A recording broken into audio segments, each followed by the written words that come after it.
Assalamualaikum warahmatullahi wabarakatuh. Saya Dina Yuspitasari, tenaga pengajar di Akademi Farmasi RC Pontianak. Kuliah Kimia Organik kita hari ini akan membahas tentang senyawa, hidrokarbon, alkohol, dan ether. Pertemuan hari ini kita akan membahas tentang alkohol dan ether. Kita mulai dengan alkohol. Gugus fungsional alkohol merupakan gugus hidroksil ya atau OH. Nah, dengan demikian alkohol mempunyai rumus umum ROH. Dengan demikian rumus umum dari alkohol adalah ROH atau CnH2n plus 1 OH. Nah, alkohol yang paling sederhana dan yang paling umum dikenal adalah metil alkohol, yaitu metanol ya. Di situ bisa dilihat rumus strukturnya pada slide. Nah, ini adalah alkohol yang paling sederhana, yang paling sering digunakan, yang memang kita gunakan sebagai pelarut organik. Ada metil alkohol atau metanol dan etil alkohol atau etanol. Oke. Nah, alkohol dapat berupa siklik maupun tidak siklik atau asiklik.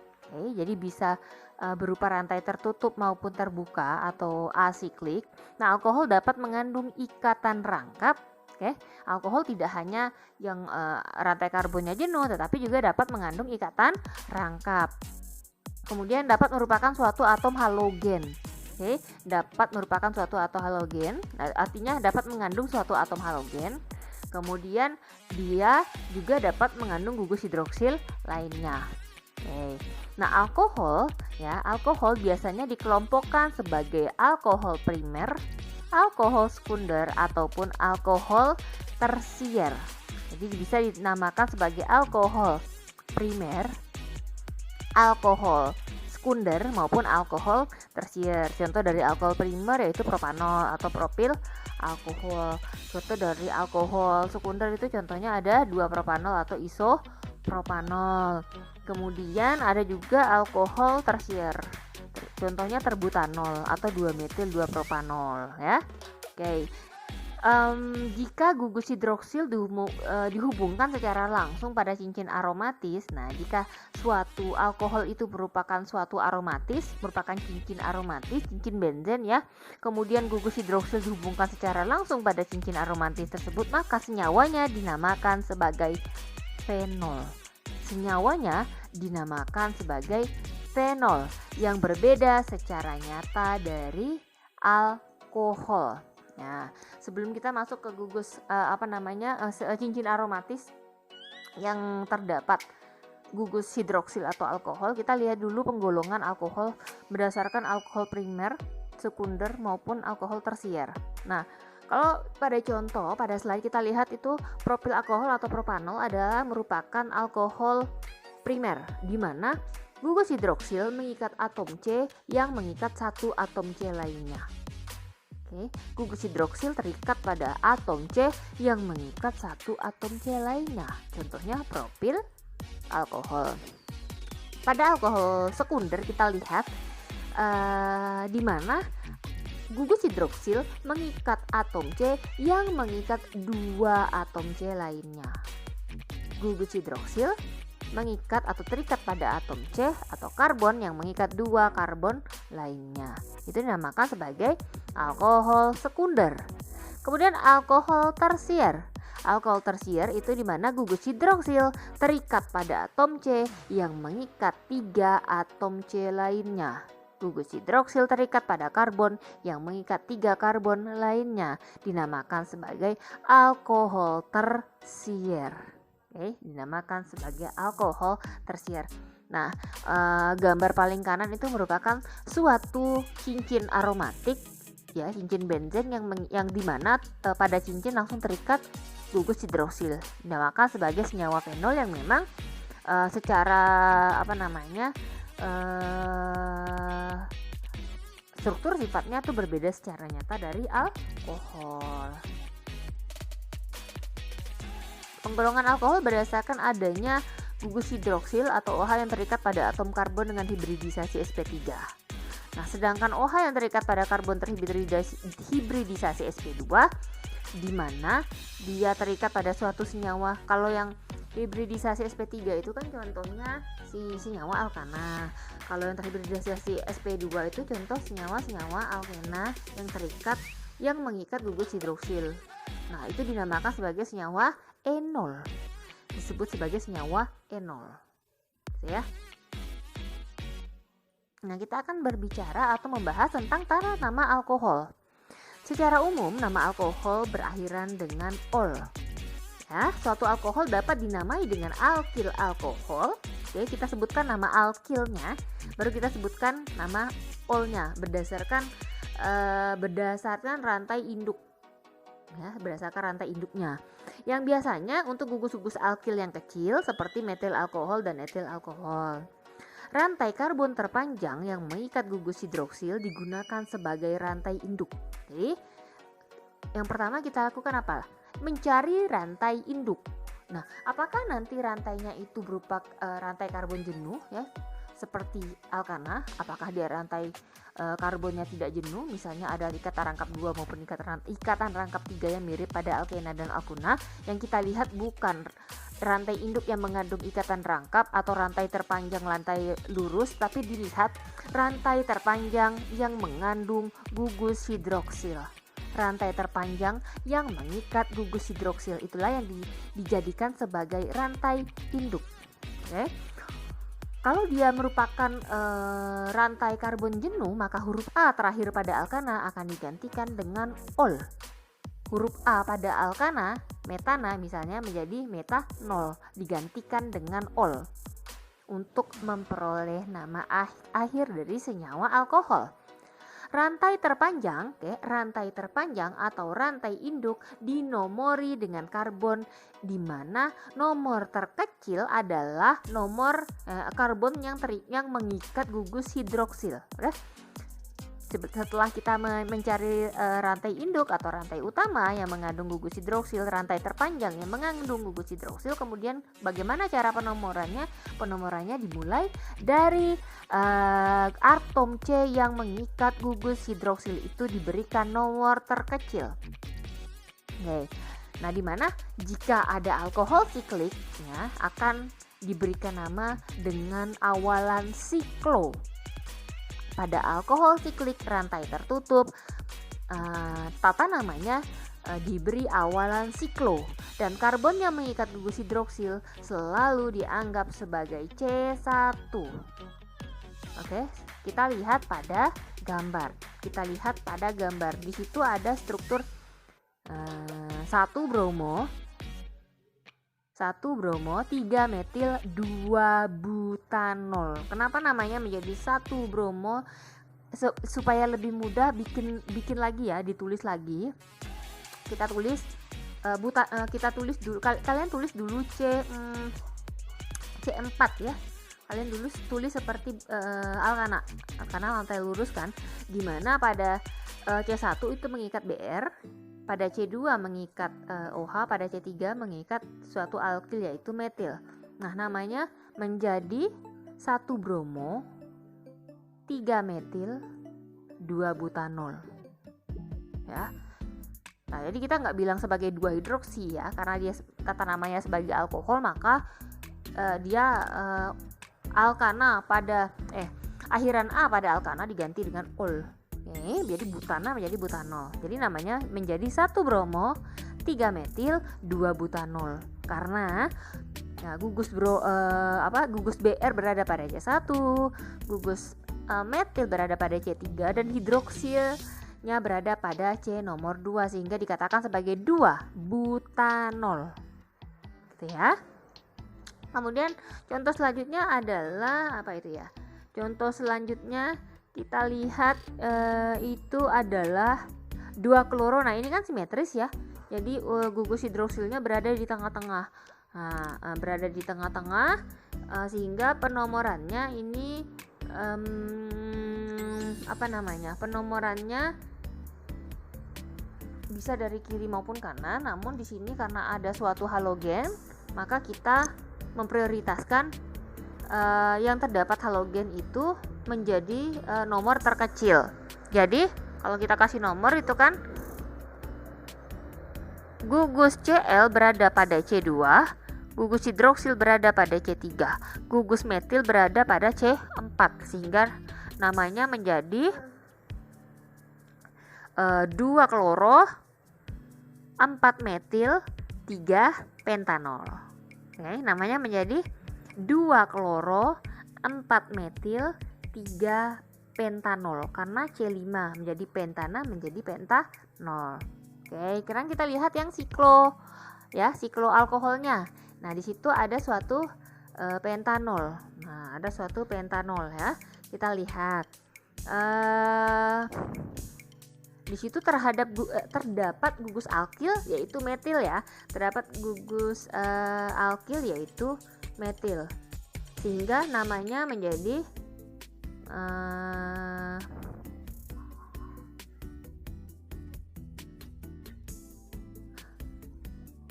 2 metil siklopentanol karena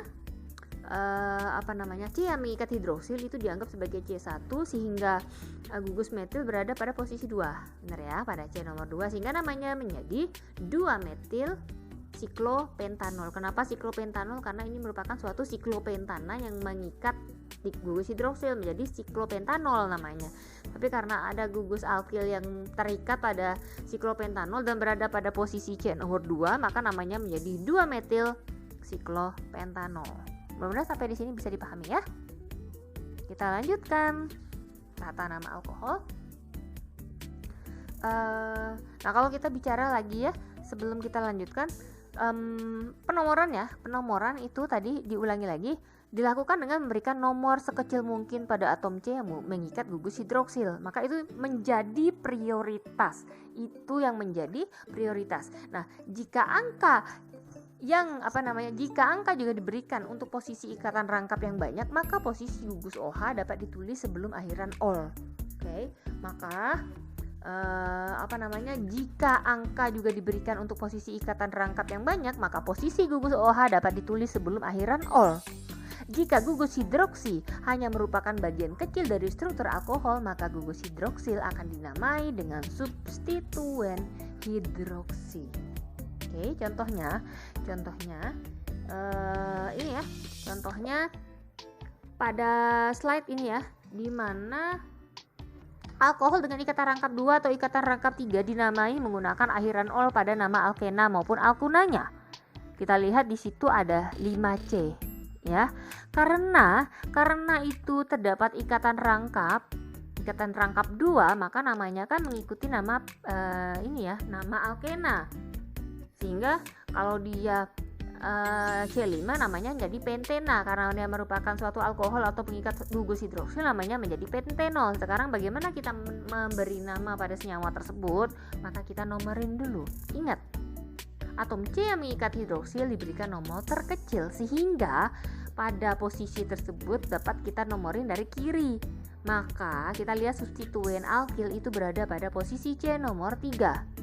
Maka namanya adalah 3 metil 2 pentenol, 3 metil 2 pentenol atau dapat dinamai dengan 3 metil 2 penten 1 ol. Kenapa 1 ol? Karena gugus hidroksil berada pada C nomor 1.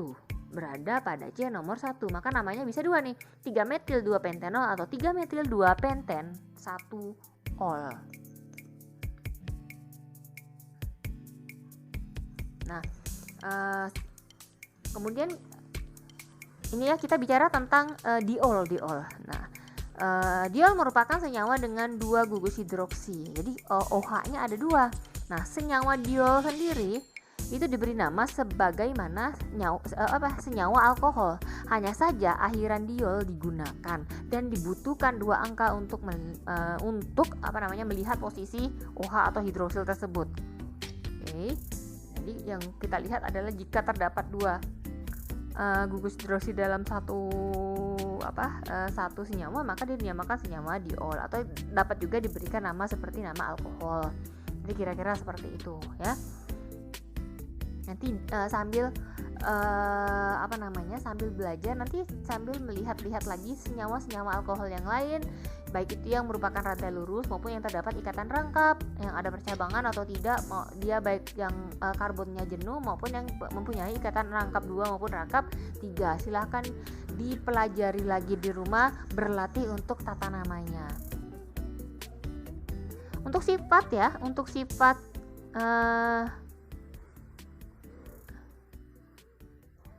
fisika alkohol ini kita tidak membahas karena akan dibahas nanti. Oke, kita lanjutkan pada senyawa berikutnya, yaitu eter. Nah, tapi sebelum itu ada sedikit pembahasan yang ingin saya jelaskan pada alkohol sendiri, di mana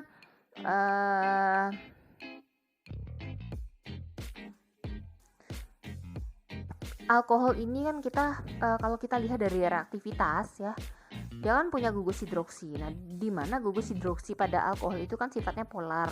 Karena kenapa dikatakan senyawa polar? Karena adanya perbedaan elektronegativitas antara atom O dan H, atom oksigen dan hidrogen. Itu terdapat perbedaan elektronegativitas, sehingga dinamakan sebagai senyawa yang bersifat polar. Nah, oksigen pada gugus OH itu dapat bereaksi baik sebagai basa maupun sebagai nukleofil dalam substitusi nukleofilik. Oke. Itu pada reaktivitas alkohol. Karena nanti kan kalian akan membahas tentang polar, semipolar atau non polarnya suatu pelarut-pelarut organik ya pada pembahasan lainnya. Oke, sekarang kita akan melanjutkan pembahasan kita yaitu pada senyawa berikutnya, yaitu eter. Eter merupakan senyawa organik yang menyerupai air, di mana gugus alkil pada eter menggantikan 2 atom hidrogen pada air. Oke, di mana gugus alkil pada eter akan menggantikan 2 atom hidrogen pada air. Dengan demikian, eter memiliki 2 hidrokarbon yang terikat pada atom oksigen. Jadi eter memiliki 2 hidrokarbon yang terikat pada atom oksigen. Nah, eter yang paling sederhana yang paling umum adalah dietil eter dan tetrahidrofuran atau THF, di mana merupakan suatu eter siklik. Oke. Nah, eter sendiri relatif kurang reaktif terhadap kebanyakan reagen, sehingga eter seringkali digunakan sebagai pelarut dalam reaksi organiknya, karena dia kurang reaktif sehingga biasanya hanya digunakan sebagai pelarut. Nah, eter ini dikenal juga dalam kehidupan sehari-hari, misalnya dietil eter yang digunakan sebagai anestetik. Eter golongan senyawa organik yang memiliki rumus umum CnH2n+1 OCmH2m+1 ya, karena rumusnya dilambangkan dengan ROR aksen ya, ROR aksen. Nah, ini yang tadi ya kita katakan bahwa eter yang paling sederhana, yang paling umum itu adalah dietil eter dan tetrahidrofuran. Tetrahidrofuran merupakan suatu eter siklik ikatan rantai tertutup ya. Nah, kalau kita lihat dietil eter, kita lihat di situ. Jadi simetris ya, kita kan penamaannya itu kan alkil eter. Bagaimana menyebutkan alkil ya, berdasarkan alfabet. Kalau dia misalnya ada metil di sebelah kanan kemudian alkil di sebelah kiri, maka namanya menjadi etil metil eter. Kalau pada gambar itu ada 2 etil, maka kita dapat menamainya sebagai etil eter atau dietil eter. Kemudian di sebelah kanan itu merupakan suatu senyawa eter siklik, yaitu tetrahidrofuran atau THF. Atau THF.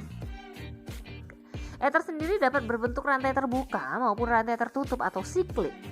Nah, untuk eter siklik dengan cincin 5 anggota atau lebih, maka sifatnya akan mirip dengan eter rantai terbuka padanannya. Ya, namanya sifatnya mirip dengan eter rantai terbuka padanannya. Kita masuk pada tata nama eter. Nah, eter dapat bersifat simetrik.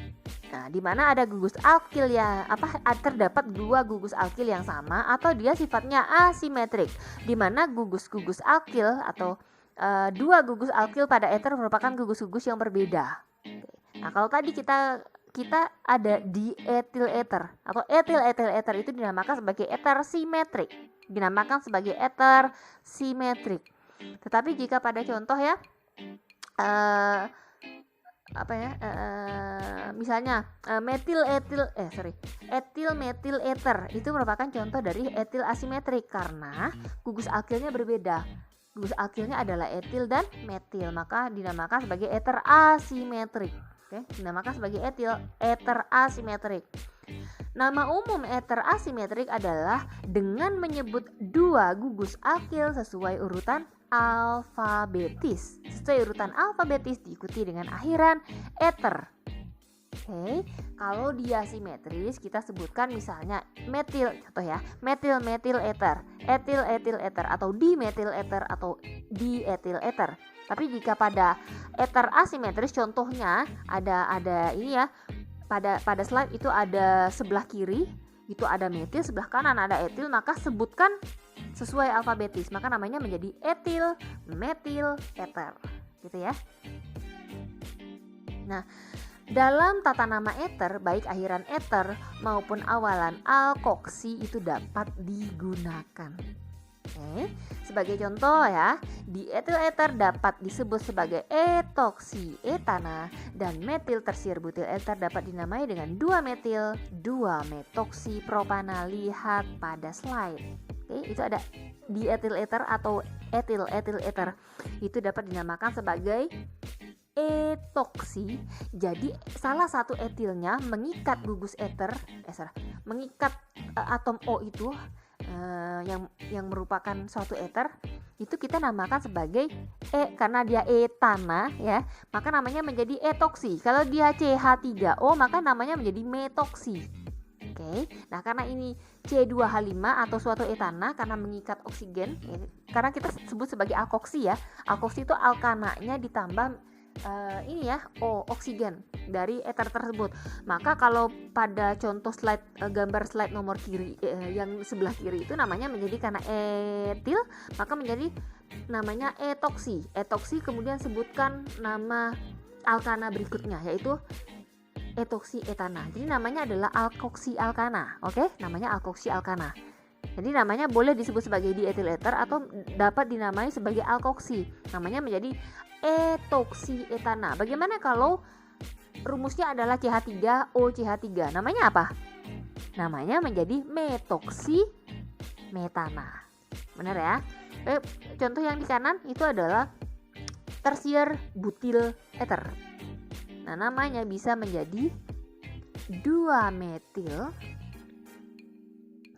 Namanya menjadi 2-metil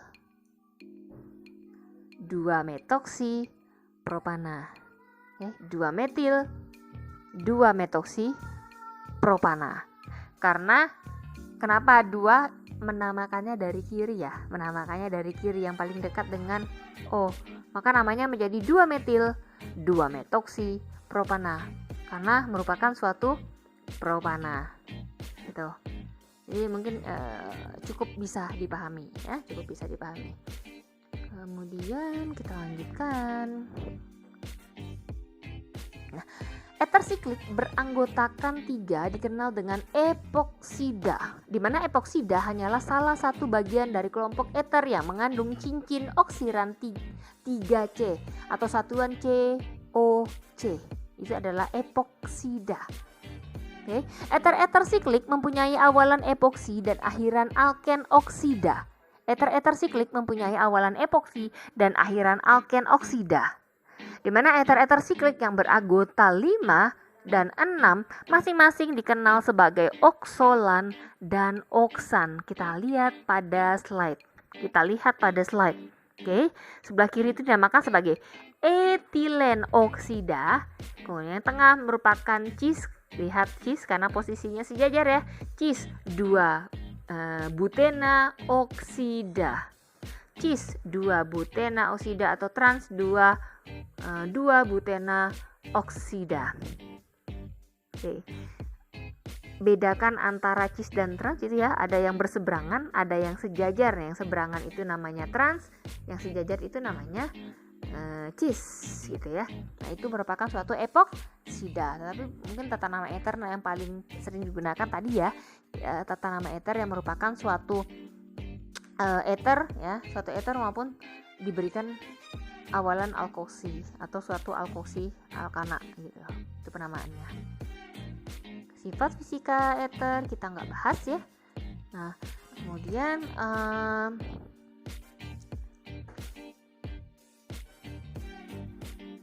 kalau kita bicara tentang alkohol ether ini ya, karena memang merupakan suatu senyawa. Sebenarnya ada lagi senyawa yang dinamakan sebagai enol gitu. Nah, sama tiol ya. Tapi kita nggak bahas, kita hanya membahas tentang alkohol dan ether. Jadi untuk pertemuan selanjutnya kita akan membahas tentang dua senyawa hidrokarbon lainnya, yaitu aldehid dan keton. Jadi untuk pembelajaran hari ini silakan dibuka-buka lagi sumber-sumber referensi lainnya, berlatih sendiri. Sekali lagi saya ingatkan untuk silahkan berdiskusi, membuka aplikasi Google Classroom, kemudian silahkan diskusi, silahkan tanyakan, silahkan kita diskusikan hal-hal yang mungkin belum dimengerti dalam penjelasan pada materi hari ini. Ya, mungkin cukup sekian dari saya, lebih kurang saya mohon maaf. Saya Dina Yusvitasari, wassalamualaikum warahmatullahi wabarakatuh. Have a nice day.